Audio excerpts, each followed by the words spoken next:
All right, hello everyone, and welcome to the April 13th, 2026 meeting of the Sacramento Regional Transit Board of Directors. Director Lopez Taff will serve as the alternate for Director Schaefer, and Director Rodriguez will serve as the alternate for Director Cerna this evening. Tabitha, will you please do the roll call and read the Metro Cable replay statement? Yes, Director Brewer is absent. Director Budge is absent. Director Dickinson? Here. Director Hume? Here. Director Jennings? Here. Director Kennedy is absent. Director Maple? Here. Director Rorba? Here. Director Lopez Taff? Here. Director Rodriguez? Here. And Chair Singh Allen. With that, we have a quorum of 8 votes, and this meeting of the Sacramento Regional Transit District is recorded with closed captioning. The recording will be cablecast on Metro Cable Channel 14, the Local Government Affairs Channel on the Comcast and DirecTV UVerse cable systems. The recording will also be video streamed at metro14live.saccounty.gov. Today's meeting replays Thursday, April 16th at 12 p.m. and Saturday, April 18th at 1:30 p.m. on Metro Cable Channel 14. Once posted, the recording of this meeting can be viewed on demand at youtube.com/Metro Cable 14. Members of the audience wishing to address the board should fill out a speaker card located at the rear of the room and provide it to myself or Adam. Once the item has been called, additional speaker cards will not be accepted. The time allowed for public comment is at the chair's discretion. The timer will chime when you have 20 seconds, and then again when your time is up. There was written public comment received from Rick Hodgkins supporting consent items 2.6 and 2.7 and requesting additional information on item 2.8. Rick Hodgkins also commented on item 4, asking if staff is following up on public comment. The comments have been provided to the board. All right, well, thank you for that. Next up is our Pledge of Allegiance. Director Warbach, would you please lead us this evening? I pledge allegiance to the flag of the United States of America and to the republic for which it stands, one nation, under God, indivisible, with liberty and justice for all. All right, thank you. Next up is our consent calendar items 2.1 through 2.11.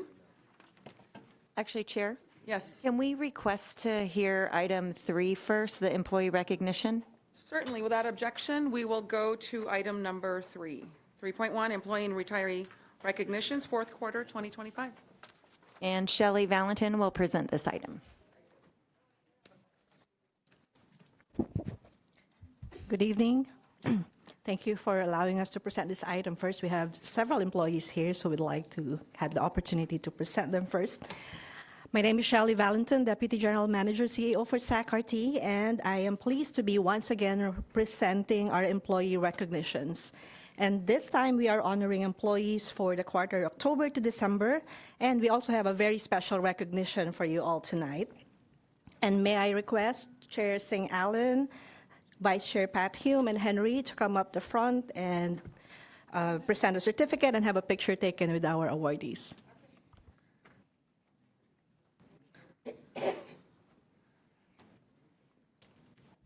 Thank you. So let's start with our years of service recognition. We acknowledge our active employees who have dedicated 20 years or more service to SAC-RT. Please give them a round of applause. You see their names up on the screen. And tonight, one of them is here joining us, Kareem Opeyani. He's a light rail transportation supervisor, 20 years of service. Come on up, Kareem.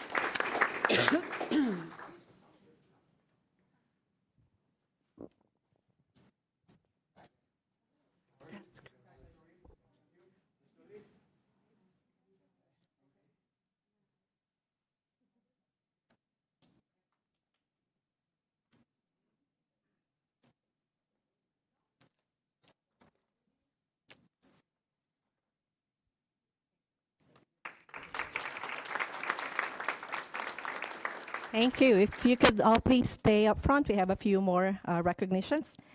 Next, please give a round of applause to thank our retirees who served SAC-RT and our communities for 20 years or more.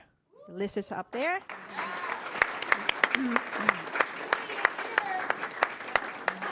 And we especially want to recognize Stephen McClurg, who was a SACRT bus operator for 25 years. He's here today.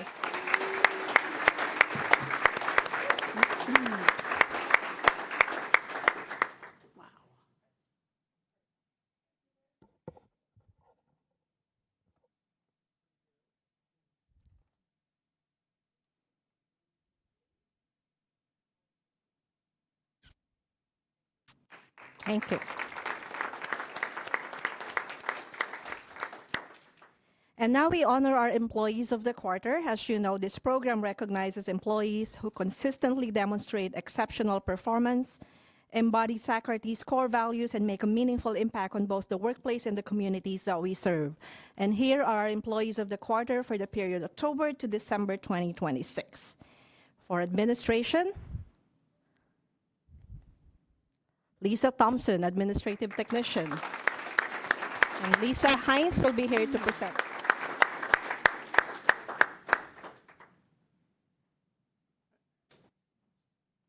I'm honored to present Lisa Thompson with the Employee of the Quarter. Lisa is in charge of all of the police officers, all of the non-sworn, and all of the security guards.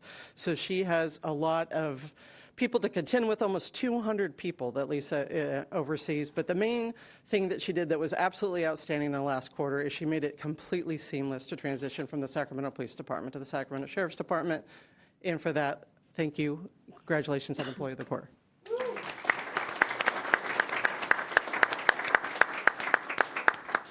Congratulations. For the category of operational support, we have Ryan Haley, Facilities Supervisor. And unfortunately, he's not able to join tonight, but we gave him his award and recognition at the March Town Hall. There's a picture of that. And our last category is under operator, Anthony Sims, Bus Operator. And will be presented by Blanca. We have Crystal here too, our ATU Union President, joining us for the awards.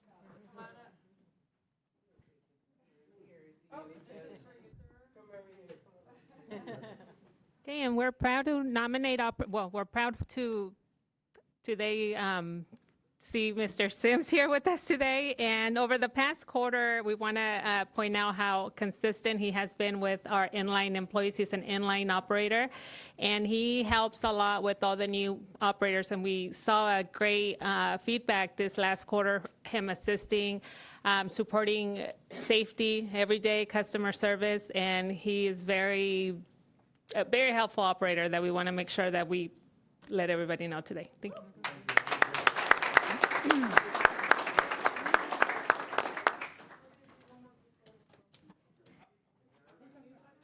Stay.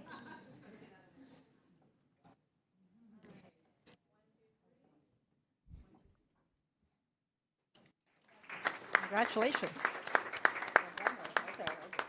Yes, please stay. Sorry, we have a very special presentation for you all tonight. Our very first employees of the year are going to be presented tonight. We are really proud to shine the spotlight on some of the best SACRT employees. You see up on the screen are all our employees of the quarter winners. You got to meet them throughout the year for each of these categories. Out of these individuals, we selected an employee of the year per category. It was not an easy decision because all of them are so well deserving of their recognition. But after a thorough deliberation and voting process, we are pleased to present to you our 2025 Employees of the Year. For the category of administration, we have Brenda Limon, Payroll Analyst. We can have Jason Johnson, Wendy Newton, and Paul Selenis presenting.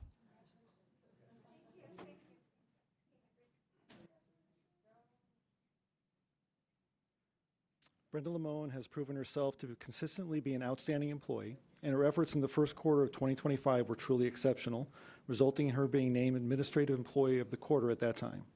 During payroll's busiest time of year and amidst numerous payroll departmental vacancies, Brenda stepped up without hesitation or complaint to ensure that over 2,500 employees and retirees received their regular scheduled payments and also their tax reporting documents. Throughout 2025, Brenda has demonstrated commendable dedication and effort, And when the department has been faced with unexpected projects and challenges, she has consistently taken on additional responsibilities as needed. Brenda plays a key role in training and supporting new team members, ensuring continuity, stability within the department. And while this award highlights the outstanding performance of Brenda over the last year, it is very much exemplary of the entire payroll department and their professionalism and commitment. So it is my pleasure to present for recognition as Administrative Employee of the Year for 2025, Brenda Limon, Payroll Analyst, Finance.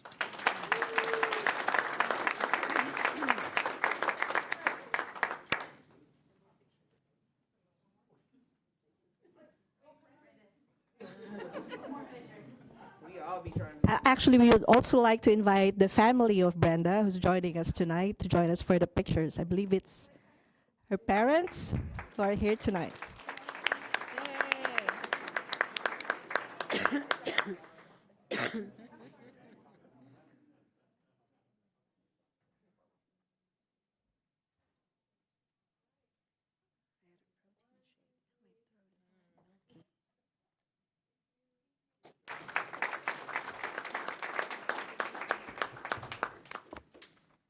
All right, moving right along for our category of operational support, our Employee of the Year is Aaron Uribe, Light Rail Vehicle Technician. We can have Nick Ramirez joining us. Nice. Anka will be presenting.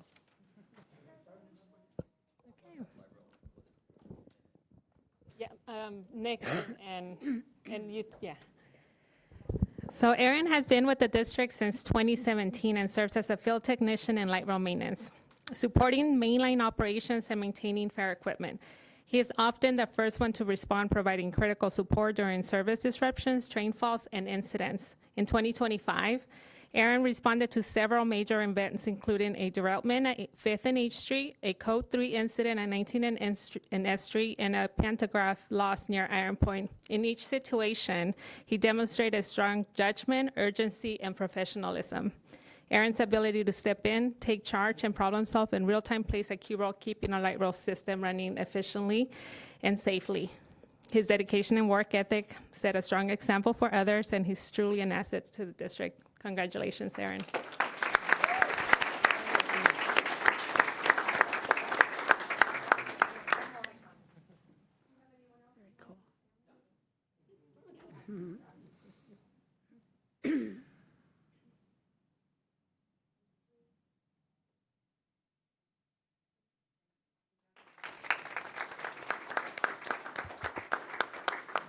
And last but not the least, and we'd like to invite our ATU president here today. And I'm sorry if I forgot to invite Ryan. Is Ryan here from IBW? I missed you. I will have another picture with you later. Thank you. Our winner is Philip James Mendoza, bus operator.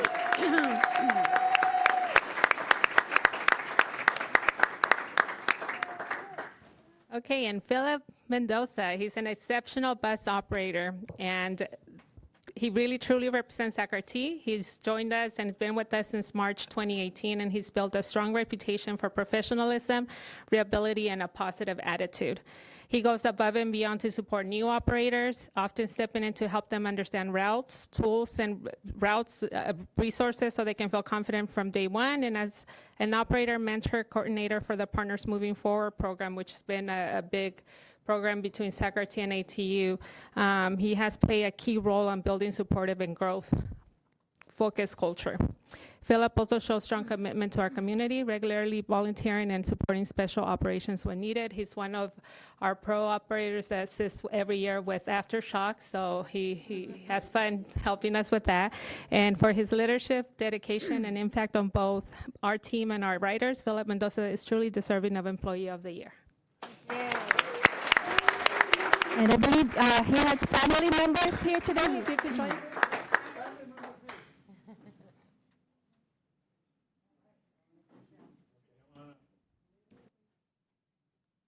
And all our employees of the year, if you could join them after this picture for a group picture, that'd be great.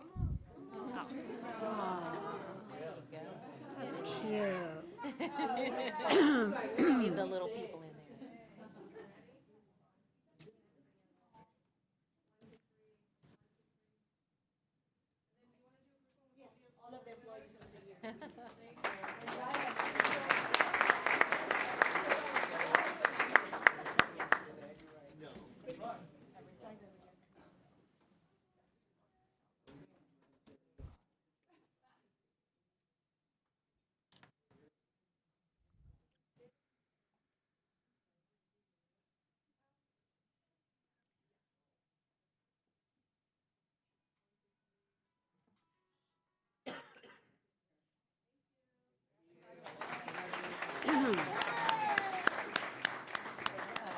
Thank you so much. That concludes our presentations.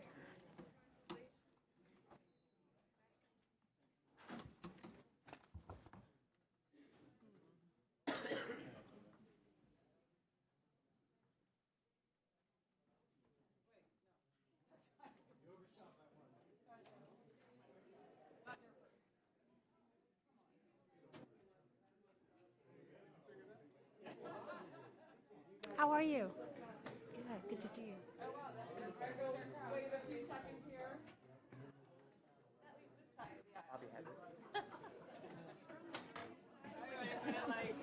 They were, yeah, that's right. All right.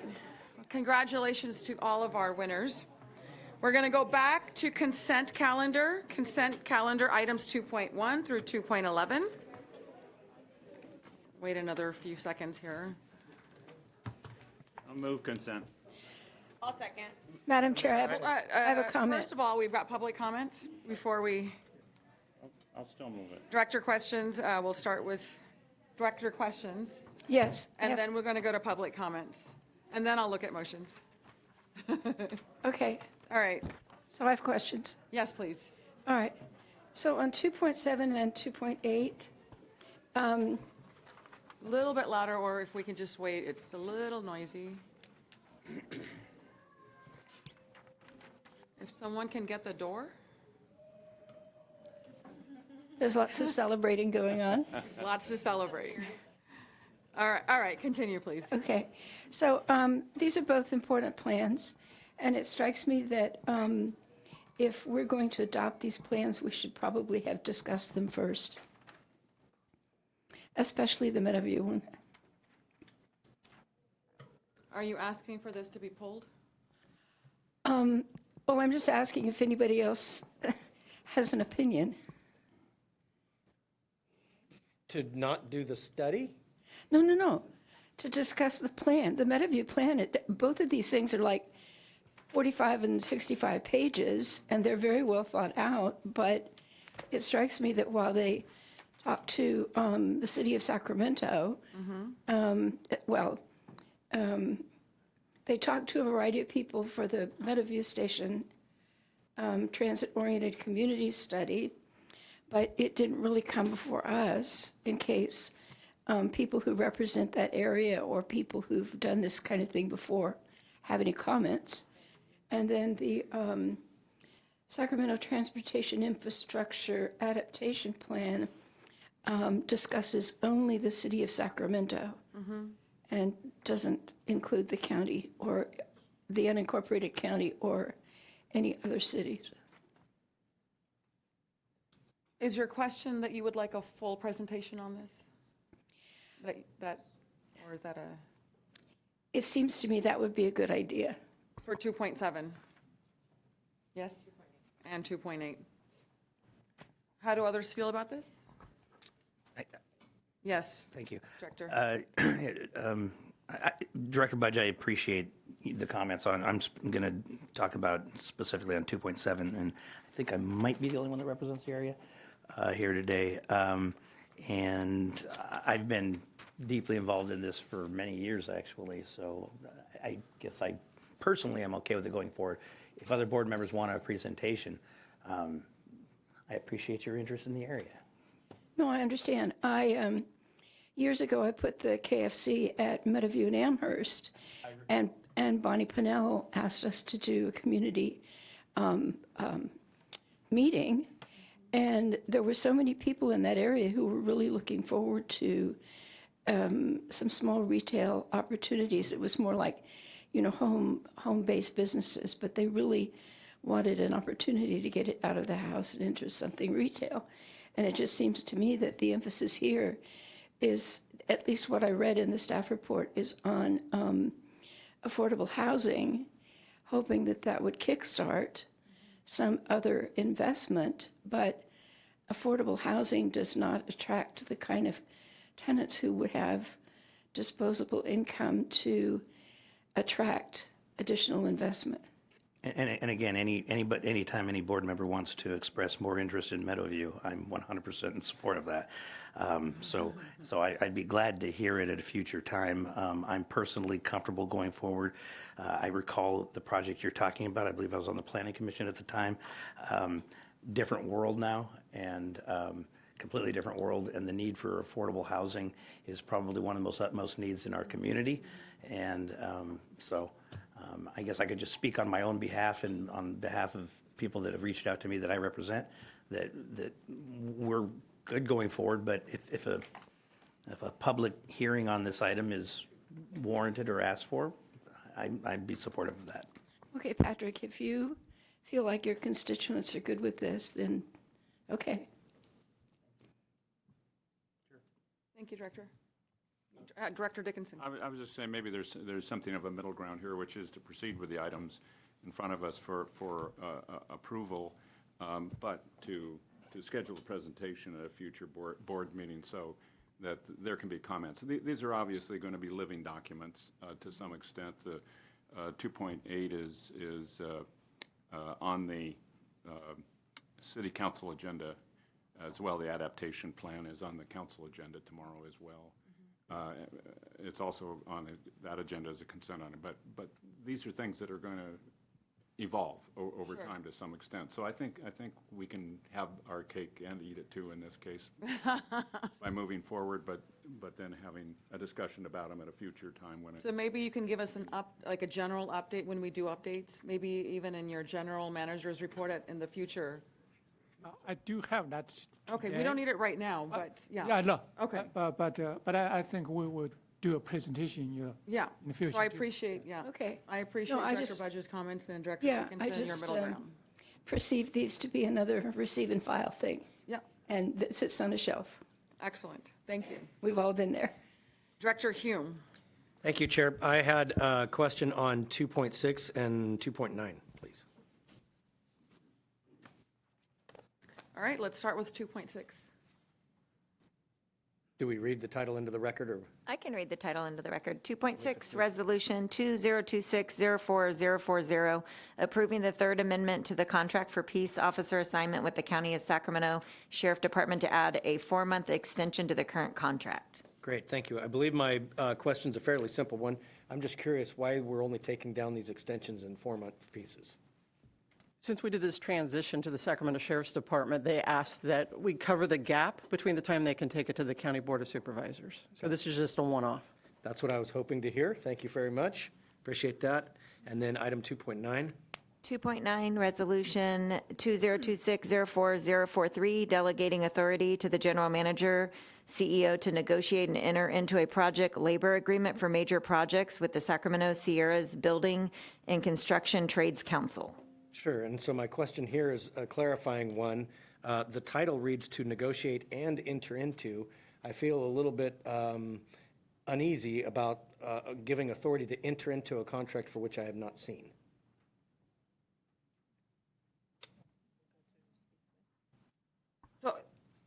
So how I'm reading it is you would negotiate, enter into what you think is a final product, and then it would come back to us. That's how I understand it. Sure, we can do that. That's how you understand it? Yeah. Yeah. So the final product that's- comes back. Well, that's not how it's written, but we could That's how We you- could definitely do that Yes. and clarify that that's the intent. But we do have an agreement, at least a starting agreement that we're negotiating. You have a framework of a negotiation. I don't think we're anywhere I, near. yeah, the Trades Council has presented us with an agreement, and so we need to send them comments. We're still working through our comments on it. All right, so we're still in the negotiations. I've participated intimately in some of these conversations. That's why I say we're not there yet. Right. So So it will come back. it will come back, is Okay. how we understand it. So does that Very good. clarify? Okay. Other directors on the left, any questions right now before we open up public comment on consent? Okay, we're ready for public comments. Okay, public comment on item 2.4. Helen?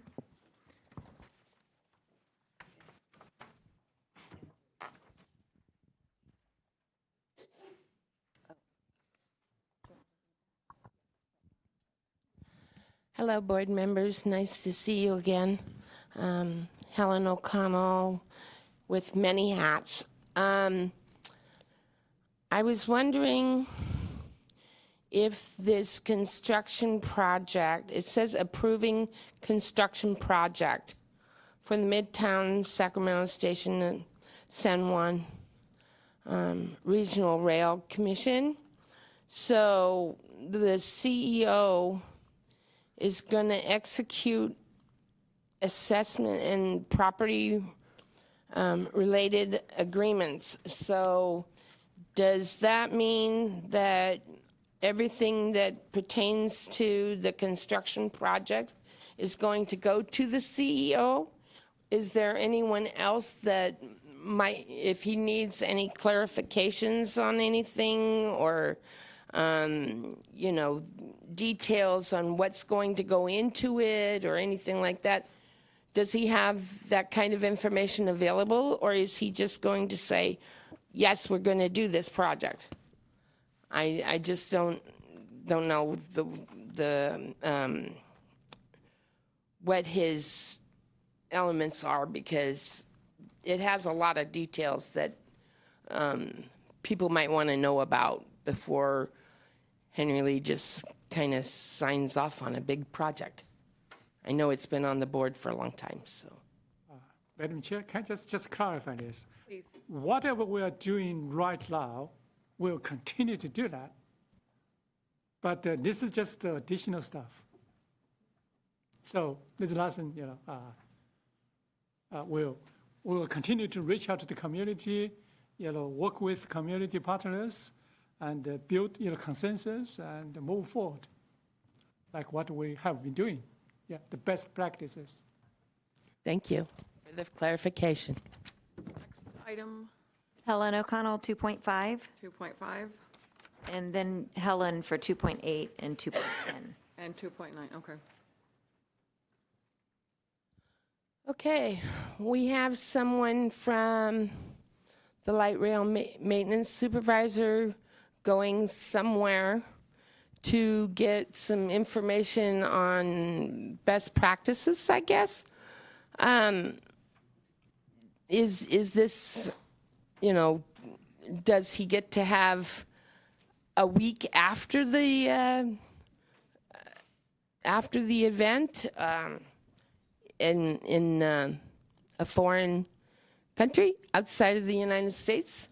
You know, how is it like just for the time that he's at a seminar or a presentation?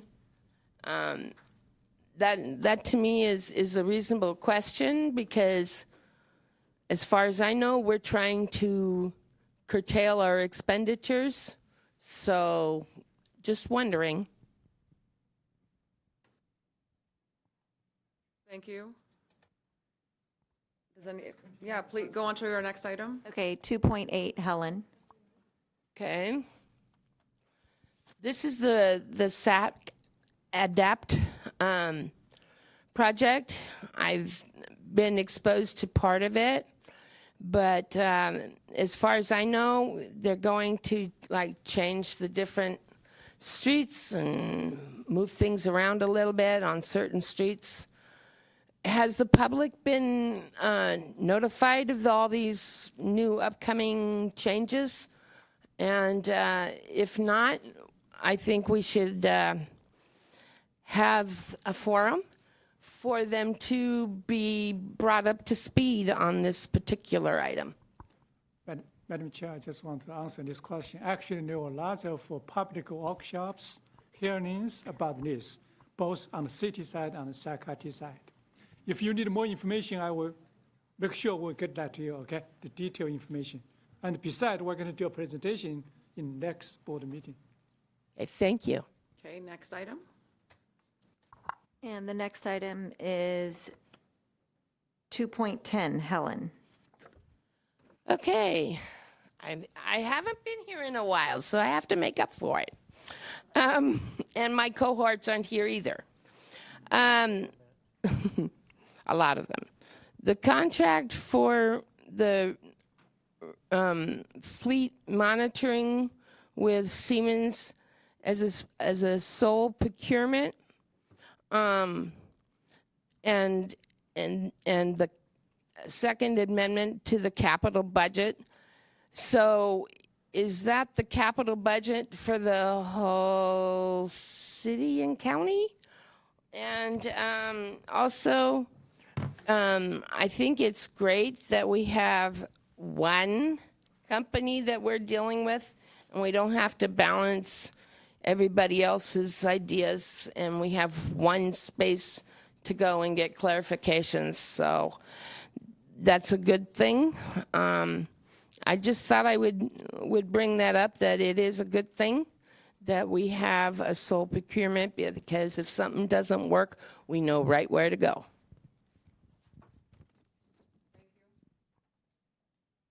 And 2.11, Helen. Okay, one more time.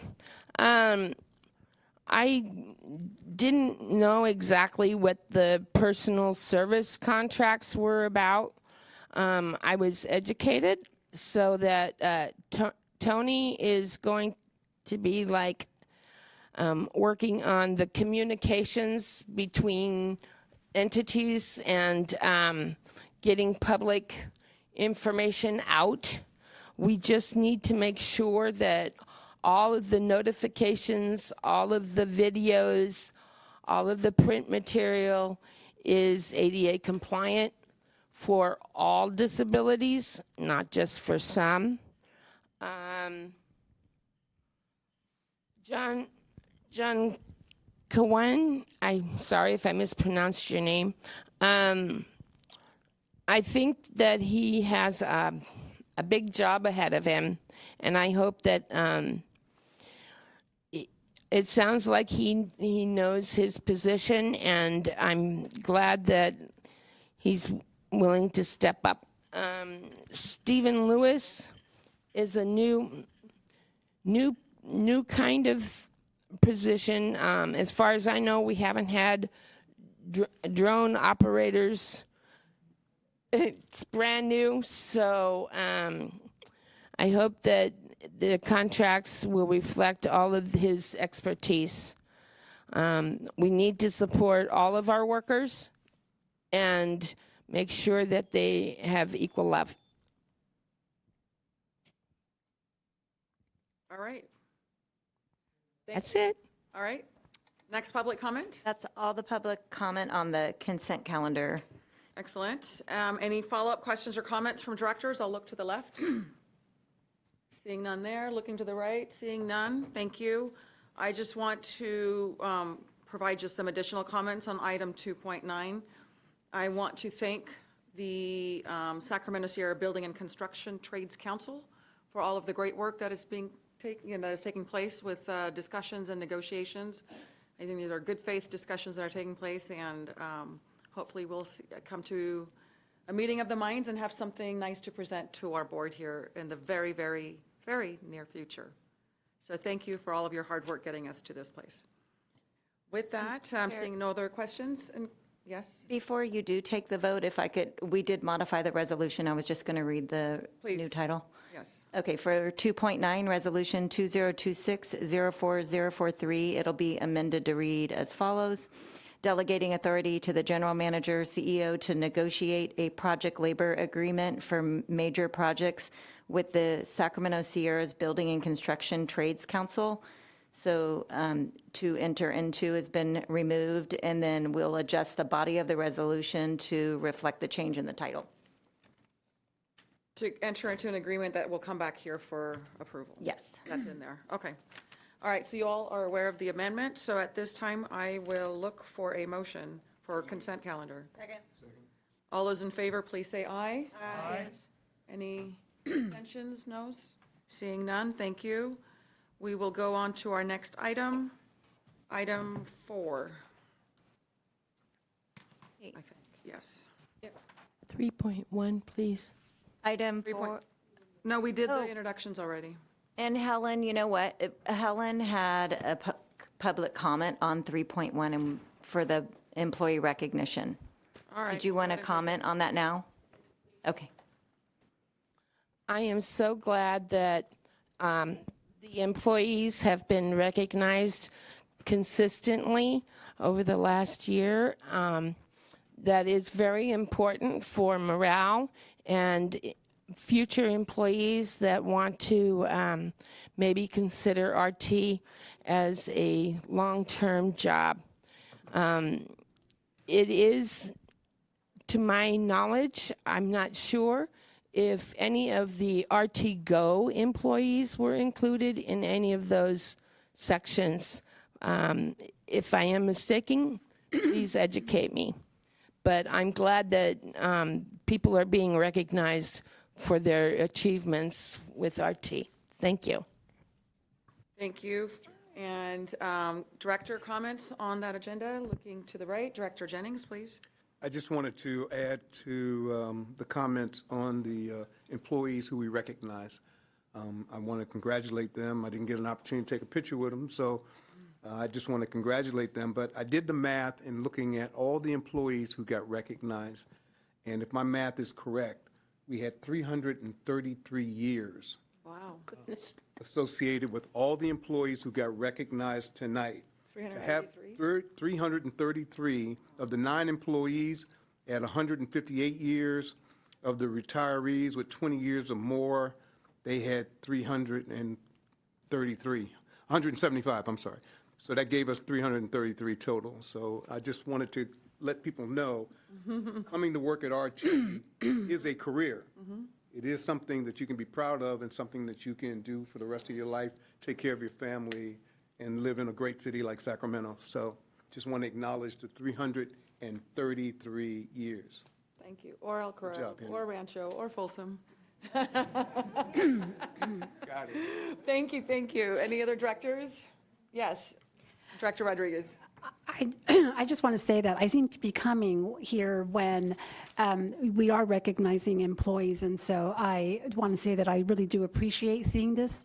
I think it's good for the morale, it's good for recognition, and I happen to know one of them that was recognized because he is on the light rail train when I come in, and so I do appreciate seeing Q. He is truly an excellent employee. Thank you.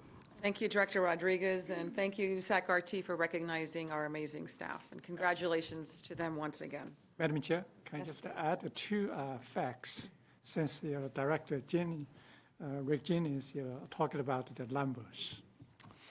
So we did last 7-8 years we did multiple independent surveys. Our employees' satisfaction rate consistently has been 83%. Industry-wide is about 70%. The customer satisfaction rate is about 83% too. Industry-wide, even lower than 70%. And we asked one particular question about happiness of our employee. That one particular item is at 93% because they love to work here. This is truly a career. It's truly a happy place to work. They can count on us, and we'll always try to develop an inclusive, welcome, collaborative work environment. Everybody's performance get rewarded, also get recognized, and our turnaround. Turnover rate has been less than 3% in last at least 7 years, something like that. During the COVID time, our employee turnover rate is kind of just about 3 or around that. That's why during the whole COVID time, except the 3 months national shutdown, we were able to perform a service up to 90 or 90% of the level, prior COVID level, while industry-wide, reduce this service level to 50% or something. So that's why, we're so grateful. We have an incredible, dedicated employee, workforce, and certainly, grateful we have an outstanding board of directors and, guiding us, helping us to move to the right direction.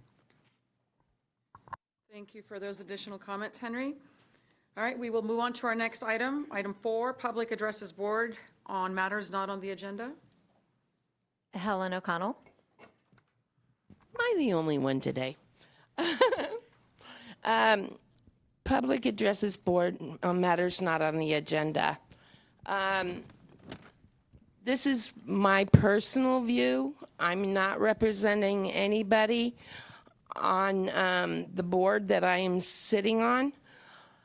But we had a presentation, and it was extremely detailed. It was about the security measures that have been updated and things that they're doing, which is all good.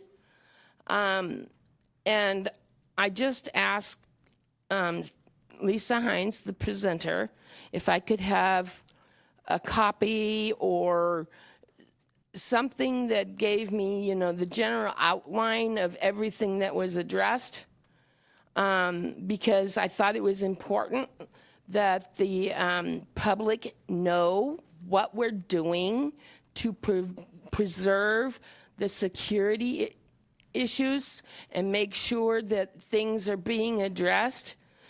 But I also thought that it should be out there that we're working on new AI-assisted stuff, that we're putting up things to make it easier to prevent things from happening.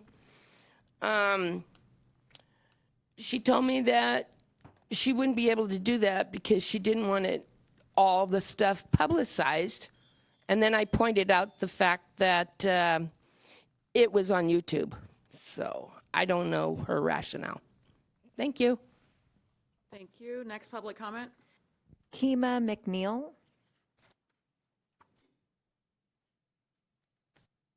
And then Robert Copeland. Robert, you're up.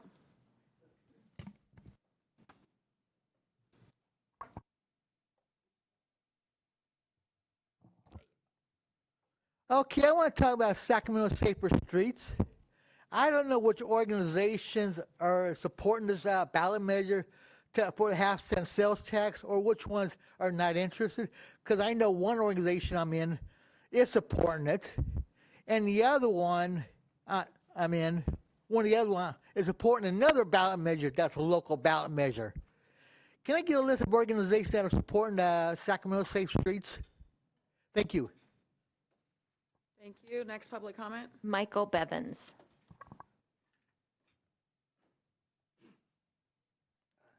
Hello, board. My own? Yeah. Sorry, I've been gone for a while, but it's for good reason. I was in Disneyland. And one of the disturbing things I found, I'm going to bring up to you, that's kind of foreboding, was I was all looking forward to it, going down, parking my RV, and going, taking the shuttle from the RV place and along a bunch of other hotels to Disneyland and the Anaheim Convention Center and all the other stops.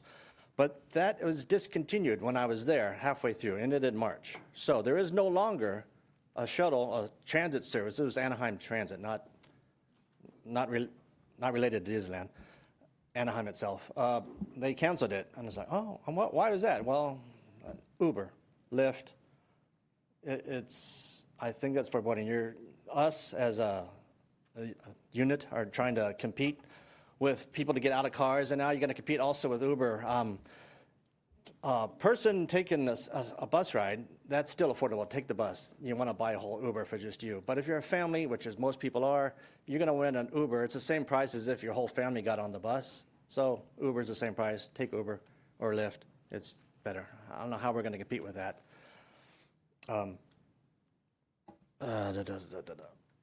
Yeah. We have our foot in the door with some transits. What's the Flex program? We had it before. We should or tried to compete with Uber and Lyft. SAC-RT should become somewhat a taxi service also. We got our Flex going. Let's expand that a bit, make the regional better. Maybe it's not a single person ride, but maybe a family or a group of cohorts could take Flex if they make an appointment, and they can take that to some whatever reason. Anyway, thank you. Have a good one. Thank you. Next public comment? Crystal McGee. Afternoon. My name is Crystal McGee, ATU Local 256 President Business Agent. I want to say thank you, RT. I do believe that you do better when you know better, and the giving the awards out. I've been here 23 years, and we didn't have that in the before. So I want to say thank you. Those are little things that actually matter. You'll be surprised at those things that have your family come up, your parents. We don't know. That might have been after high school. That might have been the last time they might have got up and got a picture with their children. So I want you to know that quiet as it's kept, those things do matter, and those things also create the camaraderie and also the collaboration. ATU 256 is supporting Safer Streets, by the way, if you want to know. One of us, we are supporting that ballot measure. So I just wanted to get up real quick to say thank you, and I see you, and I continue to look forward to working with you in collaborations with you. So that's all I wanted to say today. Thank you very much. Thank you. Next There's public comment? no more public comment. Excellent, thank you. Glenn Mandelkern, I'm sorry.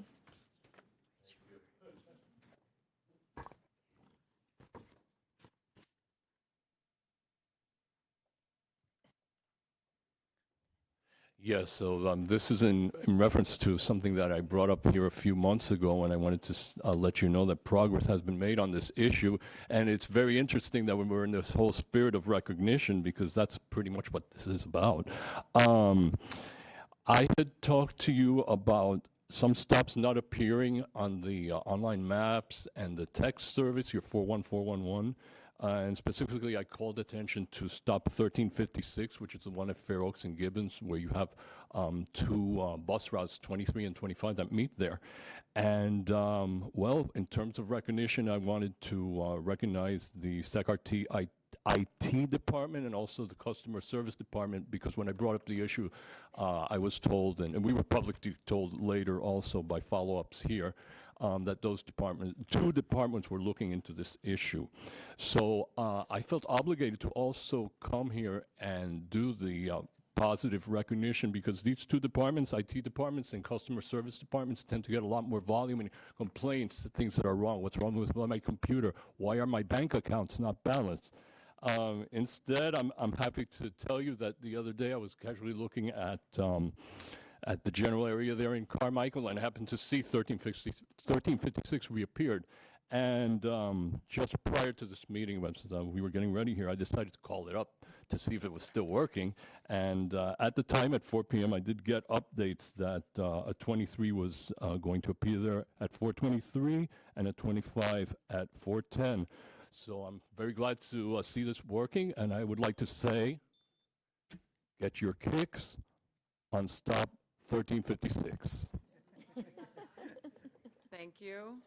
Any more public comments? No, there's no public. All right, I'll close public comment, and we'll move on to our next item, our general manager's report.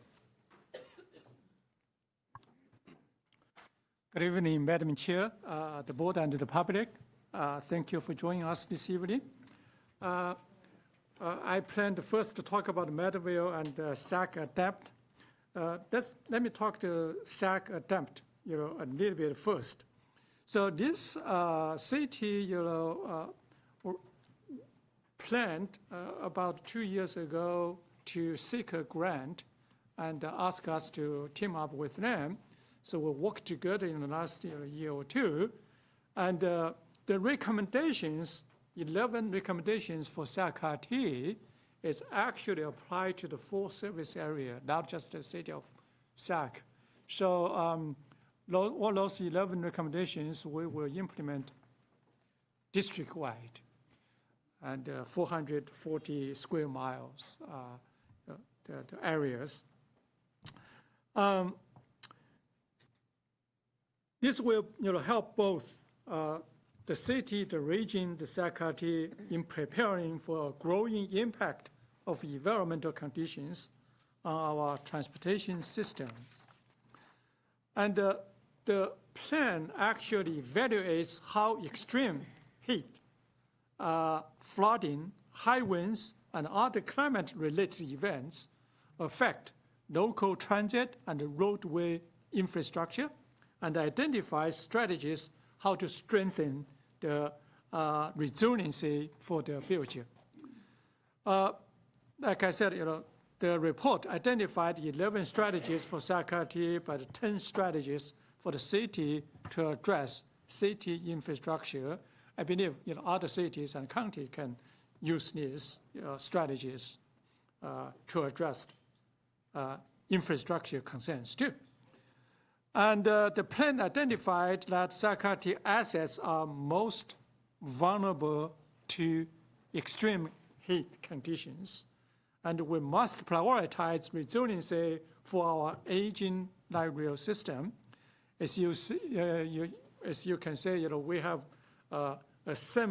secured about $1 billion for our light rail modernization and growth, and we purchased new vehicles and upgrade our stations and built a couple new stations and did some renovation on some facilities. And our final piece of the tasks will be the traction power substations. We are working on that too. Besides, people joking with us when during the summer hot day, they put eggs on our track. Then the track is 110 degrees, immediately burned our egg. And so we're going to proactively seek additional funding to address the adaptation needs. And like Director Roger Dickinson said, City Council will try to approve that too. And we will make sure, I think we probably should do a presentation today, and we will do that next board meeting. In terms of Meadville, we began the Meadville Station transit-oriented communities study for a while now to explore how the Meadville Light Rail Station and surrounding park and ride, total about 15 acres, how to transform that into a vibrant, connected, and inclusive community hub. The study identified 3 guiding principles for the future vision of the station, and is informed by the existing conditions, community and stakeholder input, market findings, and the prior planning efforts. The 3 principles: one is improve mobility and accessibility to the station. And the second, create vibrant and inviting public spaces to serve as a community hub and a destination. If you recall, when we built the Dose Rail Light Rail Station, that station will actually serve as a community gathering place, a public square. The third one is to provide a variety of housing options, economic opportunities, and expanded amenities for both existing community and new residents. So once all this done, it's going to be wonderful, a totally new, brand new, and highly functional, it's a complex community. The phase 1 at the northern portion of the station, if you can say the northern portion, is envisioned to deliver affordable housing and serve as a catalyst for suburbs, the sequential phases. The phase 2 and 3 will introduce a mix of market rate and mixed income housing, along with limited retail, as market conditions improve and enhance land value. And we hope to move forward with implementation of this plan soon. We love to work with our business partners to join force to move this quickly. And as I mentioned in last board meeting, we helped 3 affordable housing developers applied, secured $128 million last year. Those 3 developers average each get about $33 million for their projects. It is a huge boost to the economic development, to the affordability, solution.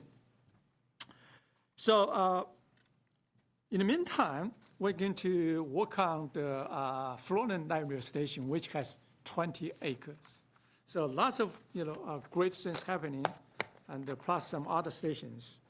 And Vice Chair, asked me several times about.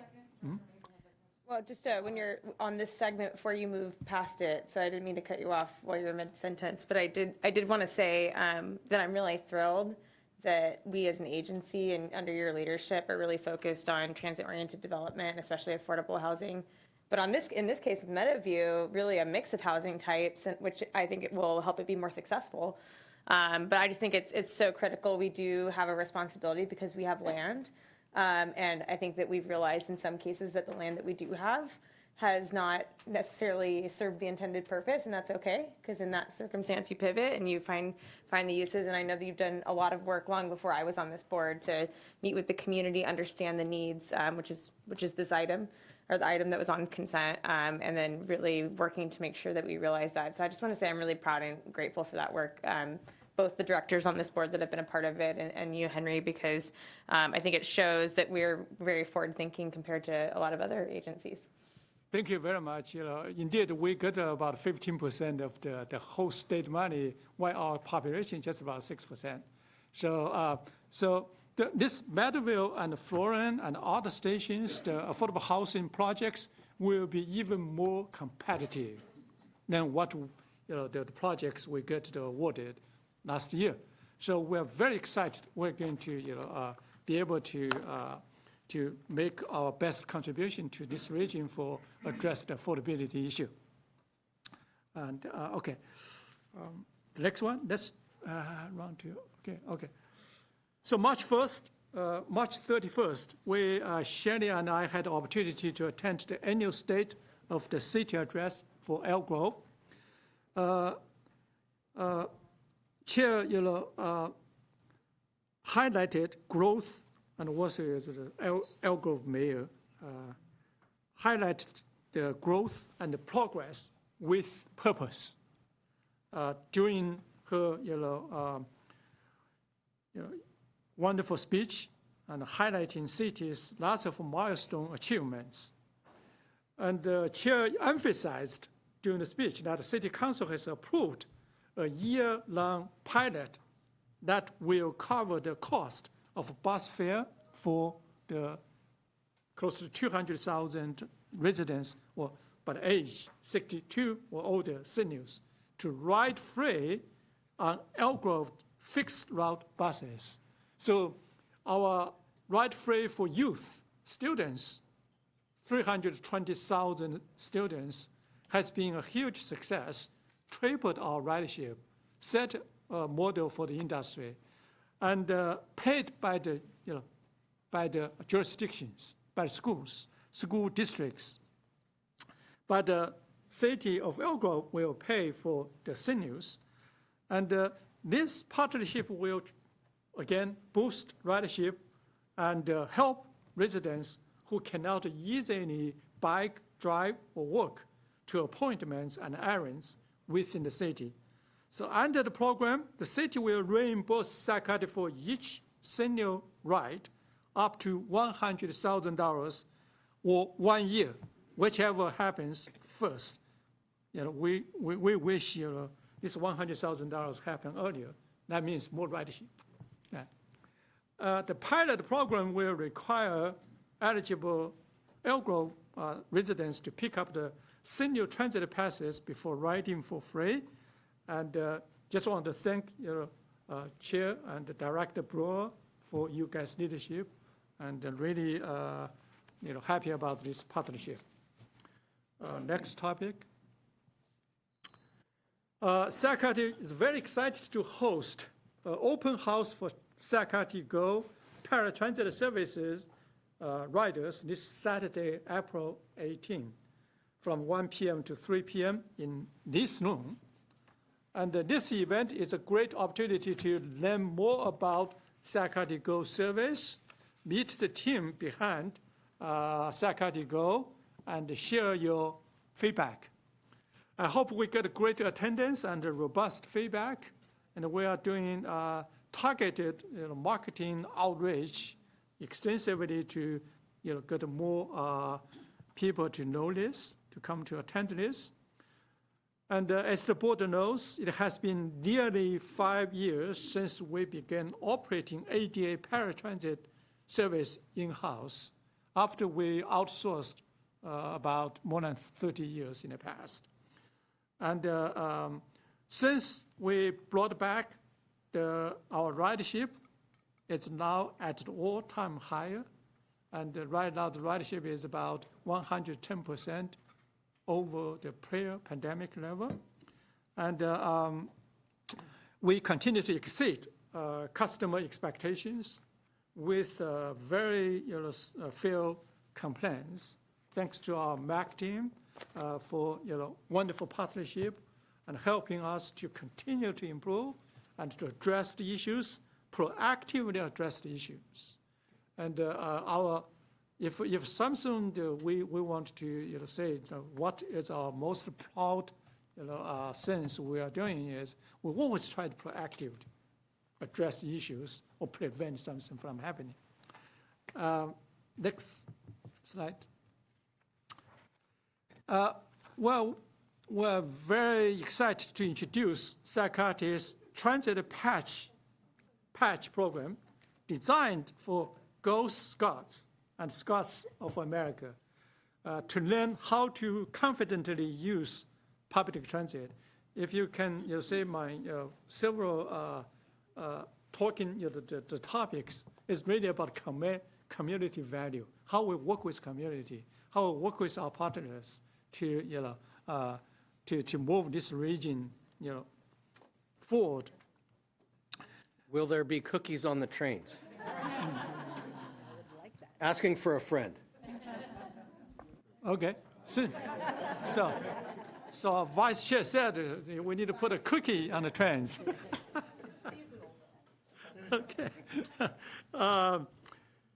Scouts will complete 5 fun activities to earn the merit badge. And they will learn about Sacramento and the benefit of public transportation, such as our ride-free program, and how to plan a trip using Sacramento's app, and among other things. And also the Scouts who complete the challenging will earn the Sacramento Transit Patch and gain valuable life skills like navigation, responsibility, and community awareness. Okay. One more topic. One more question. Director Jennings. I just want to be clear on the Scout program. Mm-hmm. And maybe I had a moment of unclarity. Is it just for girls or is it girls and boys? Deborah, please. For both Scouts of America and Girl Scouts, so it's both. Perfect. I didn't want to have to enter into that argument going home. So I am very happy to hear that it's girls and boys, and it's a Scout program, so that's great. Thank you very much. Thank you. So next topic is, again, it's a lot of community, partnership. It's the partnership with the city and the county of Sacramento.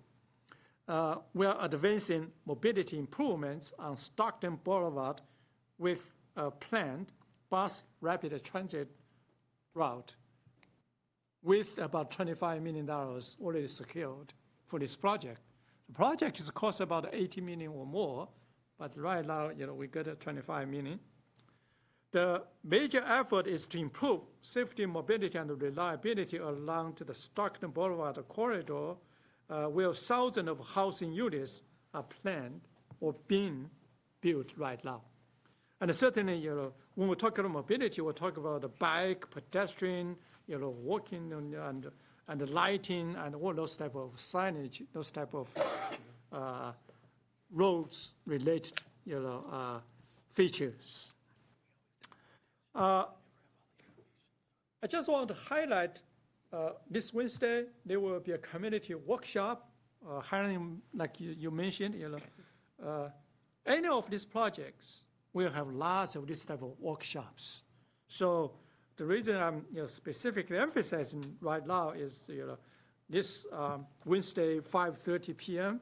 at the Oak Park Community Center, there will be a beautiful community workshop. Please come to share your thoughts.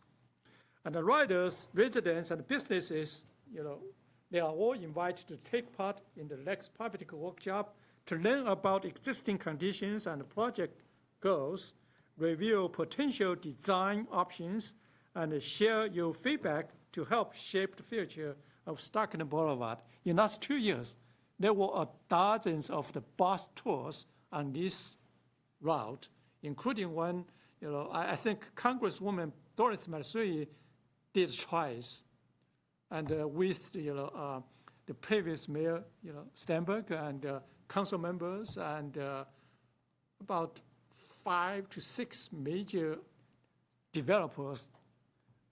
Majority of them already have lots of land already purchased, so they took advantage of this or gained the benefit of purchase with a very small, very cheap price to purchase some very high class the locations to build affordable housing or market rate housing down the road. So community input plays a central role in shaping the design, and also, like I mentioned in the last board meeting, the local jurisdiction has responsibility to propose the local preferred routes, no matter if bus or light rail or others. And but they want to hear from the public. The workshop will discuss the project concepts, get the feedback, and share details about upcoming milestone. And the city of Sac is leading this effort, has been leading this effort in the last year or two. And then later on, once the locally preferred, the BRT route is decided, then we will start to apply for federal money, state money, the construction of design, construction, and operation maintenance of this BRT will be Sac County's responsibility. But we will continue to work with city and the surrounding areas on lighting, bike, pedestrian route, all those type of tasks. So with that, this concludes my update. Back to you, Vice Chair. All right, thank you. Any questions for the general manager? Nobody to the left? How about to the right? No? All right, thank you, Henry. Appreciate it. You're welcome. Now we move on to item number 6. Vice Chair, we do have 2 public comments. Well, great. Let's do that instead. We have Helen O'Connell. Should have guessed that one. Go ahead, Helen. I know I'm just a pain in your side, but I try to bring up things that other people can't come to the meetings for. We're happy you're here. Thank you. The report was very comprehensive, and I appreciate it. I did remember about the ADAPT. They're doing a survey for 2 shelters that they're proposing for, I think it's 20 sites that are available for new shelters that have the infrastructure already in place. But the survey was not necessarily accessible to everyone, and it was hard to figure out what the differences were between the 2 shelters that were being proposed. I have some friends that were visually impaired. They're like, I don't know how tall it is. I don't know if there's room for a wheelchair, under the shelter. Several little details that were hard to figure out. And a lot of the surveys that RT has been doing lately have had that shortcomings where people with different disabilities are not really easily able to participate. They did do a workaround on one or two of the surveys where a visually impaired person was told to draw a line around the area on the map that he was concerned about.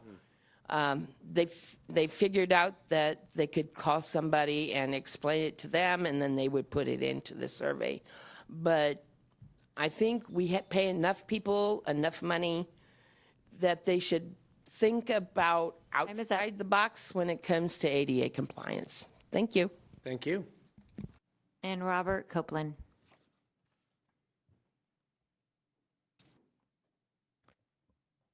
Hello, the plan on Meadowview, is there a timeline when it's going to be implemented, like low-income housing, mixed housing? Yes. And also, the workshop on Wednesday, I wish you put it at a different time. Because I got a major conflict that day. Is it going to be broadcast on Zoom or on YouTube or anything? We'll try to get you that information, the video, whatever, afterwards, okay? If you can. 'Cause I got a Sacramento Valley tenants unit at 6:30 that same day. Thank you. And I have church. That's all the public comment. All right, thank you very much. Now on to item number 6.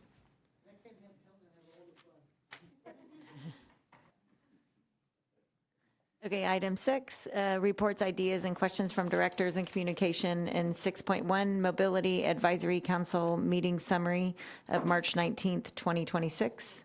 Okay, any questions or comments on that for the good of the order? No? All right, 6.2. 6.2, San Joaquin Joint Powers Authority meeting summary of March 19th, 2026. Any questions or comments on that for the good of the order?